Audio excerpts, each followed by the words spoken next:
Hello everyone, আজকে আমি বানাচ্ছি একটা ডেজার্টের রেসিপি। সেটা হচ্ছে আপেলের রাবড়ি। তার জন্য দুধটাকে 20% ফুটিয়ে নিয়ে আপেলের খোসা ছাড়িয়ে গ্রেট করে নেব। আমি এখানে একটা আপেলের রাবড়ি বানাচ্ছি। এরপর গ্রেট করা আপেলটা একটা ফ্রাইং প্যানে দিয়ে ভালো করে নাড়িয়ে চাড়িয়ে একটা ডো বানিয়ে নেব। তারপরে দুটো এলাচকে থেতো করে এটা গুঁড়ো করে নেব। তারপরে এলাচের সবুজ পাটটা দুধের মধ্যে দিয়ে নাড়িয়ে চাড়িয়ে আপেলের ডোটা দিয়ে ততক্ষণ নাড়াতে হবে যতক্ষণ না থিকনেস আসে। আমি এখানে কোনো চিনি বা সুগার ফ্রি অ্যাড করিনি, তোমরা চাইলে করতেই পারো। আপেল ইটসেলফ মিষ্টি, তো আমি ন্যাচারালি ওটাই খাবো। এরপরে এলাচের গুঁড়োটাকে দিয়ে ভালো করে নাড়িয়ে চাড়িয়ে নিয়ে থিকনেস এসে গেলে আমি ওটা নামিয়ে নেব। এরপরে কিছু ড্রাই ফ্রুটস কেটে রেখেছিলাম। আমি এখানে ড্রাই ফ্রুটস ইউজ করেছি কাজু, আলমন্ডস, পেস্তা, কিশমিশ।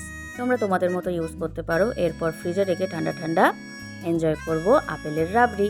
তোমরাও বানিয়ে খেয়ে জানিও কেমন লাগলো তোমাদের।